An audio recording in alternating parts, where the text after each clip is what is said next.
JF-17 thunder तैयार है, जिसको प्राइड ऑफ पाकिस्तान भी कहा जाता है, वो भी टेक ऑफ के लिए तैयार है। आप देख सकते हैं जी, कैमरामैन दिखाइएगा।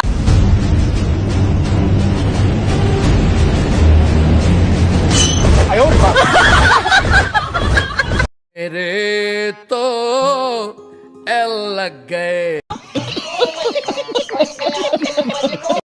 जब से हमारे पड़ोसी मुल्क पाकिस्तान का जन्म हुआ है, तब से ये कम से कम 4 बार भारत के ऊपर मेजर अटैक कर चुका है, 4 बार भारत पे युद्ध थोप चुका है और चारों बार इस पाकिस्तान नाम के मुल्क ने मुंह की खाई है। वाह मोदी जी वाह। हमेशा जीत का सपना लेके भारत पे अटैक किया, लेकिन हर बार टाइम फिस। फिक्र ना करें, मगर क्यों? लोग भूल जाएंगे इसको।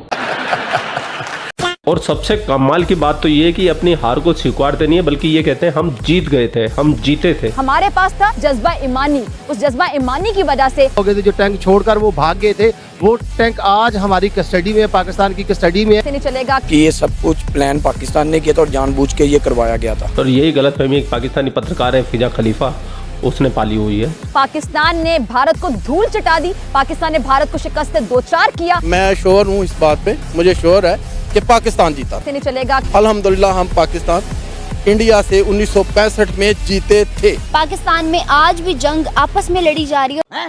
ये क्या हो गया? ये क्या सुन रहा हूँ मैं? और इंडिया दुनिया से लड़ रहा है। तेरा बाप आया।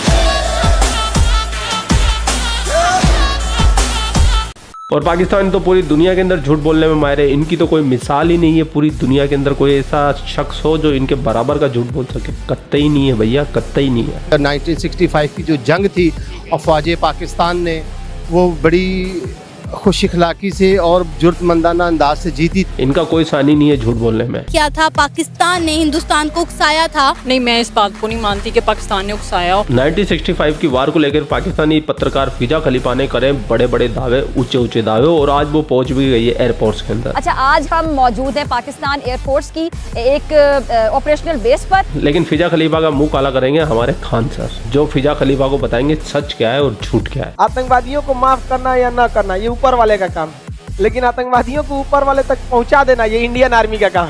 तो आज फिजा खलीफा की खान सर लेने वाले अच्छे से। और आज हम आपको बहुत कुछ यहाँ से दिखाएंगे। उससे पहले ज़रा 1965 के हवाले से मैं बात करना चाहूँगी। 1965 में जो पाकिस्तान को बने हुए 18 साल हुए थे, यानी 2 डेकेड्स पूरी नहीं हुई थी, तो भारत जो कि पाकिस्तान के वजूद को हजम नहीं कर पा रहा था, भारत की आंखों में खटकता था पाकिस्तान का वजूद, तो भारत ने पाकिस्तान पे हमला करने की कोशिश की, पाकिस्तान को मैली आंख से देखने की कोशिश की। और हमारा मुल्क जो कि अगर हम देखें फ़ौज के लिहाज से कि हमारे पास तादाद उतनी ज़्यादा नहीं थी जितनी भारत के पास थी। भारत ना सिर्फ रकबे में बड़ा मुल्क था, बल्कि भारत के पास फौजियों की तादाद ज़्यादा थी, भारत के पास इक्विपमेंट बहुत ज़्यादा था, भारत के पास पैसे थे, भारत के पास बजट था। लेकिन हमारी फौजियों की तादाद बेशक कम थी, हमारा बजट कम था, हमारा इक्विपमेंट उतना ज़्यादा नहीं था, लेकिन हमारे पास था जज्बा ईमानी। उस जज्बा ईमानी की वजह से पाकिस्तान ने भारत को धूल चटा दी, पाकिस्तान ने भारत को शिकस्त से दो चार किया, पाकिस्तान ने भारत को शिकस्त से दो चार किया। Are you comedy?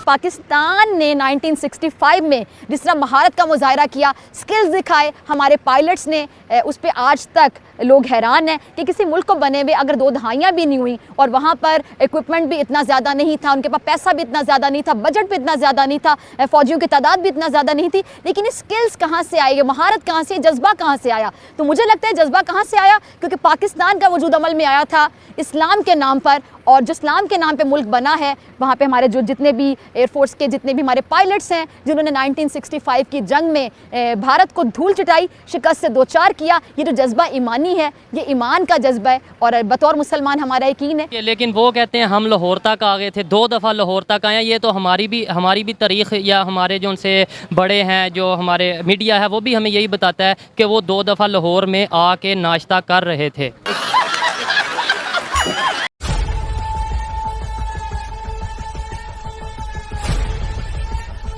अब पाकिस्तान को लगा कि भारत जो है 1965 के युद्ध में बहुत बुरी तरह से हारा हुआ है, यही 62 के युद्ध में बहुत बुरी तरह से क्या हुआ है, हारा हुआ है। यही मौका है किस पर हमला करने का, भारत पे। फिर से होगा गजवाए हिंद। आओ गजवाए हिंद तोड़ा करते हैं, अजब हाल है। भारत पर क्या किया जाए, आक्रमण किया जाए। और 65 में भारत में पड़ गया सूखा, यहाँ पे भारत में पड़ गया सूखा। और 62 की लड़ाई में हम लोग बहुत बुरी तरह हारे थे, सेना का मनोबल एकदम टूटा था। पाकिस्तान ने कह दिया गुजरात का कच्छ मेरा है, यहाँ पे घुस गया सब पाकिस्तान वाला, यहाँ पर घुस गया। अरे बलवंत राय मेहता का जहाज मार के गिरा दिया सब। बलवंत राय गुजरात के मुख्यमंत्री थे उस समय, मार के गिरा दिया सब।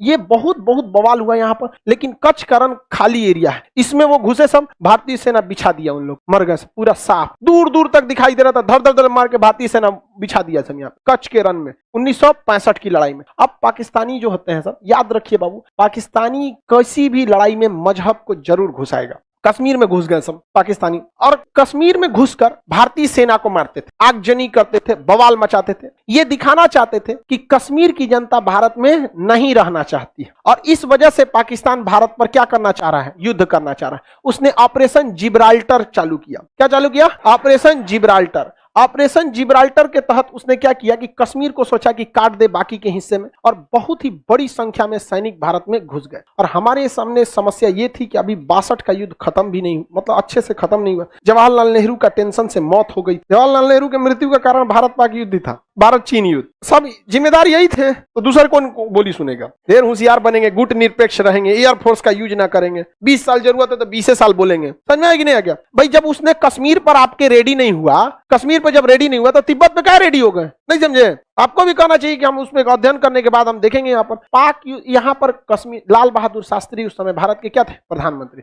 उन्होंने देखा कि तो बहुत दिक्कत की बात, पाकिस्तान के पास कई फायदे थे। उसके पास सेवर जेट थे, उस समय का सबसे खतरनाक विमान था, और उसमें हीट सीकिंग मिसाइल लगी थी, या विंडर मिसाइलें थी साइड में, मारता था कौन? भारत के पास कोई मिसाइल नहीं थी। भारतीय जहाज में बंदूक लगा था, और उसके पास हीट सीकिंग विंडर मिसाइलें थी, मार देती थी जहाज की इंजन सूंघ के। अब हवा में तो कहीं गर्मी का सवाल पैदा नहीं होता है, अगर गर्मी है मतलब जहाज का इंजन है, और उसी को हीट सीकिंग मिसाइल थी, विंडर मिसाइलें मार देती थी। पाकिस्तान भारतीय जहाजों को मार के गिराने में सक्षम था। पाकिस्तान को अमेरिका ने पैटर्न टैंक दिया था, उस समय का सबसे खतरनाक टैंक। पूरी एशिया में कोई ऐसा हथियार ही नहीं था जो पैटर्न टैंक को मार के गिरा सकता। पाकिस्तान का मनोबल 7वें आसमान पर, और भारत के सामने सब समस्या। 62 में बहुत बुरी तरह हारे थे। भारत में नेतृत्व की कमी थी, लाल बहादुर शास्त्री आए थे चुनाव से, तो अचानक है ना, मृत्यु हो गई जवाहरलाल नेहरू की, ये आए, सूखा पड़ा हुआ था। पाकिस्तान में ऐसी कोई समस्या नहीं थी। पाकिस्तान ने देखा यही मौका है, पाकिस्तान ने यहाँ गुजरात पर हमला किया, कोई फायदा नहीं हुआ, कश्मीर में घुस के पूरा बवाल करा दिया कश्मीर में, और यहाँ ऑपरेशन जिब्राल्टर के तहत घुसा दिया। भारतीय सेना जब आई तो पाकिस्तान को वहां से मुंहतोड़ जवाब देना चालू किया,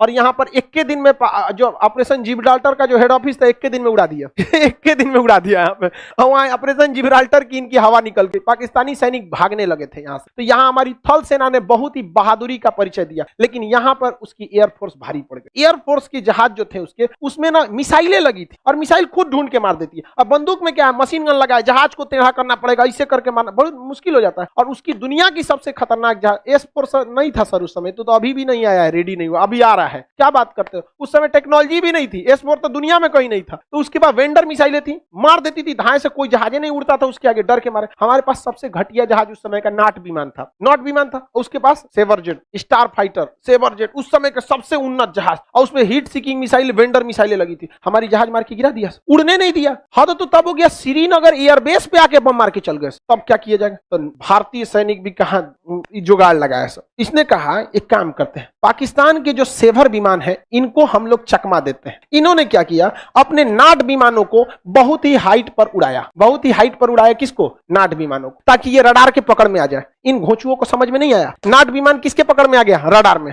और इन लोगों ने उड़ा दिया किसके खिलाफ? नाट विमान के खिलाफ। अब नाट विमान कमजोर थे, और ये स्टार विमान थे, इनका पीछा करने के लिए ये ऊपर गए। अब मशीन गन की लड़ाई में देखिए, हमारे पास मिसाइलें नहीं, हमारे पास क्या था? Machine gun. मशीन गन अगर लड़ाई में रहेगी तो उसी को फायदा होगा जो पीछे है या फिर ऊपर है, धाए धाए मार देगा। अब पता चला आप आगे हैं, अब पिछवा से वो है, तो घूमे के मारेंगे इसे, मार देगा पीछे से, और उसके पास तो मिसाइल है। तो भारत ने फंसाया एयरफोर्स ने, नाट विमानों को क्या किया, ऊपर भेजा, और इनको था कि तुम भागा ना, रडार में ये पकड़ा गया, चल गए, और नीचे से भारत ने बाकी के 10 ठो नाट विमान को नीचे से उड़ा दिया। ये रडार में आइबे नहीं किया, इन घोंचुओं को पता नहीं है, ये मारने गया सब उसको, ये मारने गया इसको, ये चल गया सब हाइट से इधर से, ले आइए इधर से क्या हो गया, सब भाग गया सब, इनको लगा कि भाग रहा है भारतीय, मारो गजवाए हिंद, अरे ससुरा गजवा हिंद तुम्हारा बाप आ रहा है।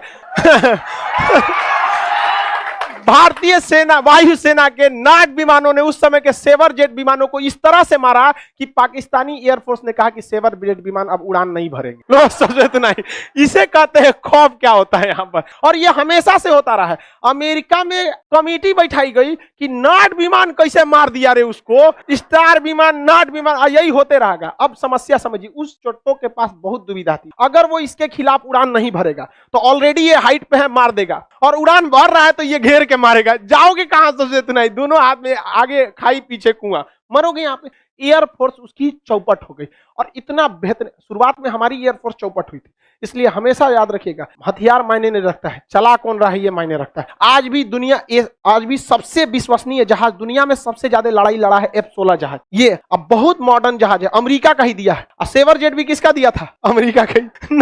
और स्टार विमान भी किसने दिया था, अमेरिका ने। Heat seeking missile America, vendor missile America, धो दिया यहाँ पर। F-16 अभिनंदन लेके गए थे MiG-21, इसे उड़ता हुआ ताबूत कहते हैं, दुनिया का सबसे पुराना जहाज है, झड़ गया इसका पेंट टोंट भी, लेकिन इससे मार दिए किसको, F-16। अरे इसमें एक को इंजन है ना, इंजन में फेल हो गया था इनका। स्टाल पोजीशन कहते हैं, बहुत ज्यादा हाइट कर देते जहाज, स्टाल कंडीशन में चला जाए, इंजन फेल हो जाता है, इसलिए इनके ऊपर मिसाइल हिट कर गई, अदरवाइज मिसाइल हिट नहीं करती, डबल इंजन रहता तब। और दूसरा विमान भी है 1980 का, आपके पास 1980 का मोटरसाइकिल है, क्या हाल होगा। लेकिन हिम्मत देखिए उस आदमी का कि लेके उड़ गया, और किसको मारने के लिए, मारियो दिया उसको, वो तो दूसरा का आके ना मार दिया यहाँ पर। और दूसरी बात, वो पाकिस्तान की टेरिटरी में थे, हिम्मत देखिए उनसो के पास इतना उन्नत जहाज होने के बावजूद यहाँ नहीं आए, दौड़ा दिए वहां पर। अरे वो तो गलती हो गया ना, सुखोइया पीछे था, सुखोई 30 MKI थोड़ा सा पीछे था, नहीं तो उनका सोचा लाहौर में घुस के उनको तबाही मचा के आता। तो 65 के युद्ध में एयरफोर्स ने क्या कर दिया, धावा बोल दिया, और भारतीय सैनिक तो मनोबल आगे था ही। अरे भाई एयरफोर्स के चक्कर में ना भारतीय सैनिक आगे नहीं बढ़ रहे थे। जब एयरफोर्स ने भारतीय सेना को कहा कि आप टेंशन मत लो, उनकी एक जहाज नहीं उड़ेगी, तो भारतीय सेना अगले दिन लाहौर पहुंच गई। लाहौर पहुंच गई थी, और लाहौर के स्कूल पर पाकिस्तान का झंडा हटा के और वहां तिरंगा झंडा लहरा दिया गया था वहां। ये हकीकत है। भैया आप लोगों के पास जितने भी टिश्यू पेपर वगैरह हो सब फिजा खलीफा के लिए रिजर्व कर लीजिए, क्योंकि जब भी ये फिजा खलीफा इस वीडियो को देखेगी तो वो जरूर कोने में बैठ के सूखेगी, रोएगी, बिलबिलाएगी। बात तो सही है। तो फिजा खलीफा जी इतना झूठ मत बोला कीजिए, जो सच हो उसको स्वीकार कर लेना चाहिए। सही बात है। और आप लोगों को क्या विचार है फिजा खलीफा के झूठ और प्रोपेगेंडा के ऊपर, उसके लिए आप कमेंट सेक्शन आपका ही है, पहल दीजिए फिजा खलीफा को। आप लोग अपना ख्याल रखिए, आपका भाई आपके लिए पाक मीडिया से रिलेटेड वीडियो लाता रहता है। जय हिंद, वंदे मातरम, जय श्री राम, जय श्री राम, जय श्री राम।